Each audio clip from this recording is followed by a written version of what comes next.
One of the many reasons that skateboarding is so popular today is because of the tricks that you can do with it. And most people that skateboard can do the basics, such as ollie, kickflip, and find an answer for the forever looming question of what is the point of life.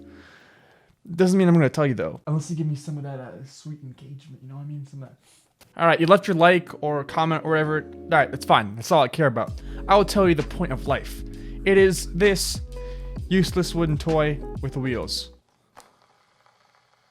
Yeah, I know, it's probably not what you expected, but with this useless wooden toy we call a skateboard, some people have done extraordinary things with. Tricks that people could have never even dreamed were possible when skateboarding was first invented. Like seriously, if some of the tricks I'm going to talk about later in this video were done about like 2,000 years ago, the Bible would have Jesus skateboarding the cross instead of carrying it. And the Romans would be scooter kids. So anyway, if you couldn't already tell by now, or you couldn't read the title somehow, in this video, I'll be talking about the greatest skateboarding tricks ever done. And yes, this is very subjective, so if you think that I missed a trick that should be on the top 10, make sure to leave it in the comments down below. Anyway, without taking up any more time, let's get right into the video. Up first, we have Jeremy Ray's tower gap. I had to put this one first simply because of how risky it was. First off, you have the water towers. They're about 40 feet high, which is pretty much the equivalent of a 4-story house or apartment. Then you have the gap itself, which is 16 feet long between the towers, which is in fact only 6 inches short of the current world record for the longest ollie on flat. Then you have the man, Jeremy Ray, who thought it would be a great idea to ollie over the gap of the towers after passing by them every day on his way to other skate spots. So on a fateful day in 1977, when Jeremy Ray was planning on filming beginner flat ground tricks for a how-to video for Transworld, he got a call from skateboarding photographer Daniel Strutt asking if he wanted to do a gap. Because he already had a filmer with him filming flat ground tricks, Jeremy was down and they met up at the towers a few moments later. Overall, it took Jeremy 5 tries to land it, but according to him, the scariest part was actually jumping back to the other side and not the ollie itself. And to this day, this trick is still one of the riskiest ever done in skateboarding, simply because failure of any kind would have most likely resulted in Jeremy Ray's death. But my favorite part of this whole story is that after he landed the gap, he went back to filming flat ground tricks as if nothing ever happened. Number 2, Dane Berman in the Municipal Death Rail. This is hands down, without a doubt, the most gnarly rail trick ever done. There is a reason it is called the Municipal Death Rail. And no, nobody has died at least to my knowledge. But anyways, Dan Berman was filming his part for a skateboarding video called Cold War by Zero Skateboards. When you watch it, you can see him destroying any rail that he laid his eyes on, and he's hitting some pretty big stuff throughout the video. But as tradition for skateboarding videos, you save the best for last. And the only way that he could top what he was doing earlier throughout his part was to skate the riskiest rail in all of Philadelphia. The footage really speaks for itself, but to give you guys a bit of perspective, at the top of the rail, the drop to the ground is about 30 feet. For every skateboarder that passed it before, it seemed untouchable, simply because the risk and the height was too high. But during a grueling 2-hour session, Dane Berman battled with the rail as the passerbys that stopped to watch grew into a crowd that was cheering him on. And despite him thinking that he literally could not roll away from this rail, he kept on going because he knew that if he stopped, he was not coming back again. And finally, after countless attempts, he finally landed it, cementing himself and his trick into skateboarding history forever.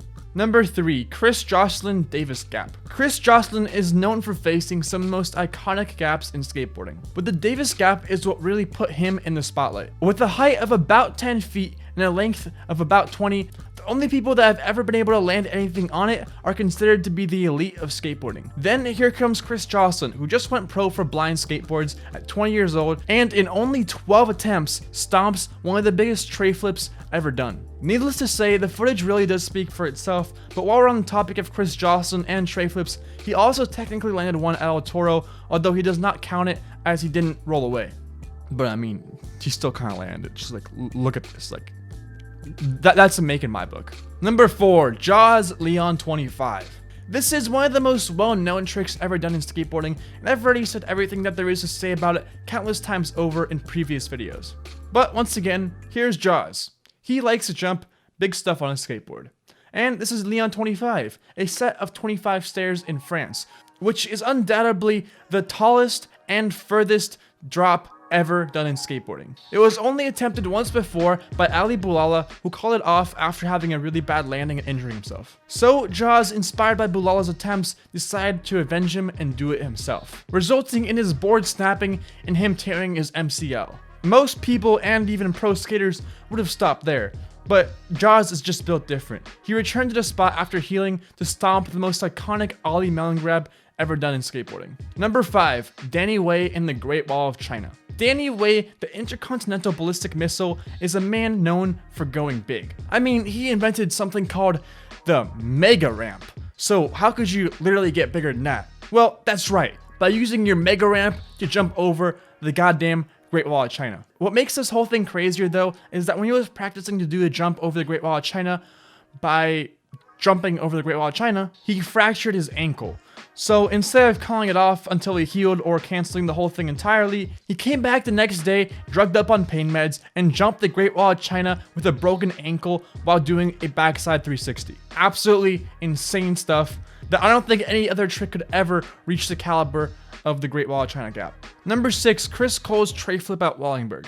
Wallingberg is one of the most iconic skate spots located in San Francisco, California. It is a staple of street skateboarding and has been hit by lots of skaters trying to make their mark on the history of skateboarding. And while it is definitely not the biggest drop, standing only at 4 feet tall, its length of 16 feet 6 inches is what makes it so challenging, because skaters that want to clear it need to have a lot of speed to make it happen. And while Chris Cole's tray flip might not be the hardest trick that have ever been done on Wallingberg, it perfectly depicts the core of what skateboarding truly is: dedication and perseverance. Chris Cole went through mental and physical pain trying to tray flip Wallingberg. It took him a total of 66 tries of eating shit and shedding blood before he finally won the battle. While on the subject of Chris Cole, I also want to do an honorable mention for his backside 360 kickflip down the Carlsbad Gap, which was done around the same time as the Wallingberg Gap and is incredible in its own right as it broke the boundaries for what was possible in skateboarding gaps. Number 7, Dave Bachinski's kickflip over El Toro. Speaking of breaking boundaries in skateboarding, Dave Bachinski's kickflip over El Toro did just that. While by today's standards and compared to some of the other things done in this video, it might seem quite tame, in reality, it's the furthest thing from that. To give some perspective, El Toro is one of the most iconic skate spots possibly ever. With 20 stairs, it stands 12 feet tall and 18.5 feet long, making it extremely intimidating because when you hit it, you're pretty much just taking flight. Anyway, throughout the 90s when street skateboarding was taking off, El Toro was seen as something that only the pros could do. Only the elite of skateboarders could do El Toro. And for the longest time, people either hit the rails at El Toro or did an ollie or a 180 off of it. Nobody ever dared to try a flip trick on it. That was until 2006 when 18-year-old Dave Bachinski took himself and his fat tongue shoes and decided to make skateboarding history forever. It only took him 12 tries, but what makes it more impressive to me is that according to some old YouTube comments, he did it using a 7.5-inch skateboard deck, which is like, that's like a fingerboard. Like, I don't know how I did it. Number 8, Mitchie Brusco's 1260. We all know about the 900 that Tony Hawk did, and sure, it belongs here, but I feel like it's almost too played out now. Like, how could it not go on the list? It was iconic and groundbreaking at the time, and it's still very impressive to this day. But in 2012, Tony Hawk got beat by a 12-year-old named Tom Jar who did a 1080 on a vert ramp. That's 3 full 360 spins. But what I really want to talk about is Mitchie Brusco landing the first ever 1260, which is 3 full 360 rotations plus another 180 degrees more. He did it during an X Games competition, which makes it even more impressive. And although it is on a mega ramp and not a vert ramp, it is still a trick that will probably not get surpassed for at least another 10 to 20 years. Number 9, Henry Gartland vs. the Kinker. When street skateboarding started out and people started grinding rails, no one ever thought that doing a kinked rail was a good idea or even possible. Eventually, as people started getting better, kinked rails started to open up as more of an opportunity. But what would you say is the limit for kinks on a rail? 2, maybe 4, 6? How about 8? After 4 sessions and hundreds of tries, blood, sweat, stitches, and sacks, Henry finally won the battle against this endless looking rail, and the footage really does speak for itself. And I should mention that sadly, Henry passed away earlier this year at age 22 due to a suicide. So everybody, make sure to pay attention to your friends, family, and anybody that you might think be struggling with mental health. Number 10, Don Nguyen's steepest hill bomb. Although this technically is not a trick, bombing the 5th steepest hill in America is definitely something that deserves to be on this list. I mean, this hill is so steep that people are literally scared to drive down it. And if you just look at the road, you can see it is not exactly what you would call smooth concrete. But regardless of the conditions, Don Nguyen bombed it first try, avoiding speed wobbles, pebbles, and cracks while flying 35 miles per hour. Although, to be fair, if he did not do it first try, there probably would not have been a second try because his skin would have been evenly distributed along the whole side of that hill. Anyway, that is all I have for today's video, guys. Thank you for watching. Let me know what trick was your favorite and let me know which ones you think I missed. As for now, that's all I have. Thank you for watching, and I'll see you in the next one. Peace out.